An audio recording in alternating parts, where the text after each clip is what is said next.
moving on. Let's get over to the ACC. Undefeated Pitt hosts Syracuse.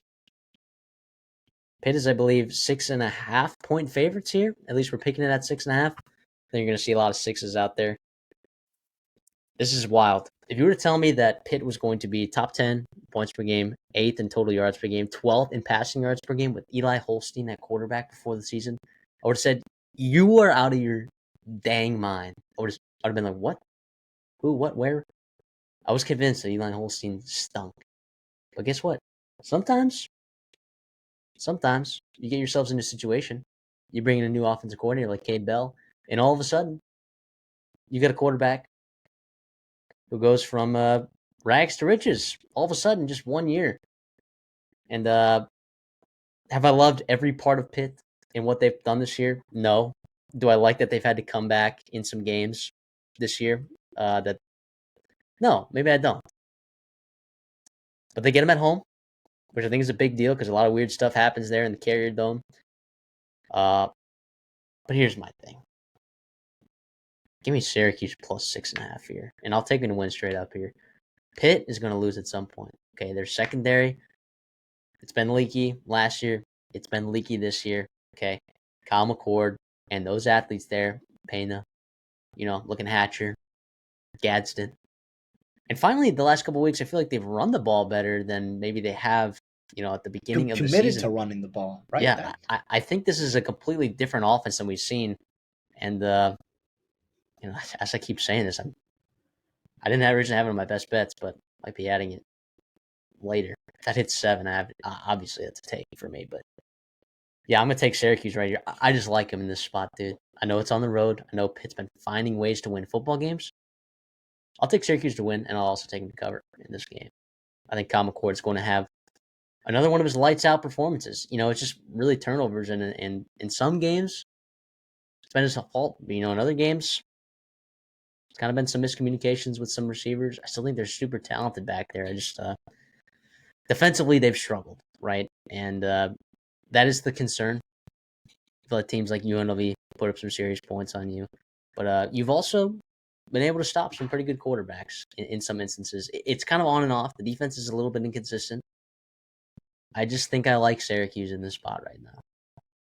Yeah, I'm gonna ride with you there. Like you said, if it goes over 7, you'll be getting a tweet from us for sure. So make this your reminder to follow us on Twitter, get those post notifications on for us to make sure you don't miss that line. But also, yeah, the reasons why I'm on Syracuse, just like you said, at some point Pitt's going to lose. And yes, Eli Holstein has been fantastic. And even last 2 weeks ago, right? Both these teams had bye 2 weeks ago against Cal at home.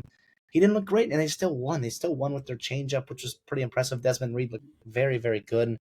But I think Syracuse really gets after them offensively. Kyle McCord has been awesome, right? Even though against North Carolina State a few weeks ago, they didn't finish all these drives. They put up a ton of points, a ton of yards, and it really gave them, I know it's not a great defense, but they really gave them a lot of fits. Yeah, I feel good about that. I love that Syracuse, this is obviously a midweek game, not midweek, but it was Thursday game. So obviously there's no schedule dynamics because both these teams are on bye. So you don't have to really factor that in too much. Yeah, I think Syracuse is a good football team. Right, they're 2-1 in conference. I do too. They're still fighting. They got a pretty easy schedule, right? Pretty easy schedule. I think they're going to take advantage of that. Looking past Pitt, man. I mean, not that any of these games are just automatic chalk wins, but I think they feel pretty good about what they can do in November if they can get there. And that obviously starts with Pitt. So this thing's probably not going to get to 7 from what I just realized. Yeah, I think I'm going to swap this one on my bets with one of my other ones. So I guess if you're listening to this, first of all, check out our best bets if you're listening to it and a cut up.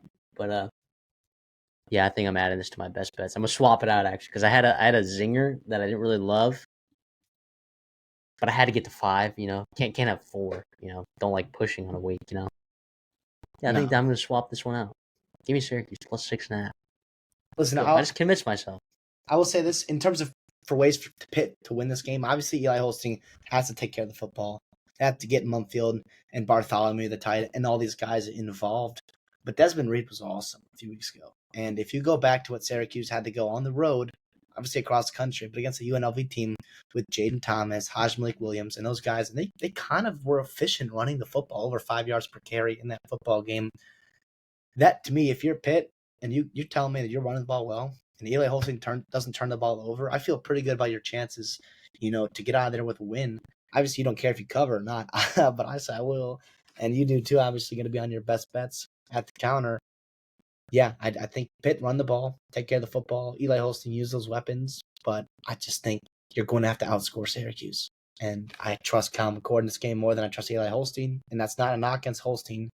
That's just because the reality of how good Kyle McCord has been, especially if they can get that running game going. Like you said, LaQuint Allen has looked like LaQuint Allen, the guy that we expected to see coming in the season.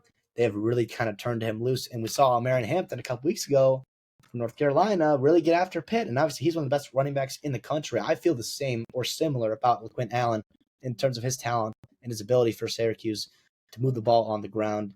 I think a similar impact can happen in this football game. Yeah. The over would be interesting to take here, but I'm not going to. I'm just going to sit back and enjoy this football game. Thursday night, too.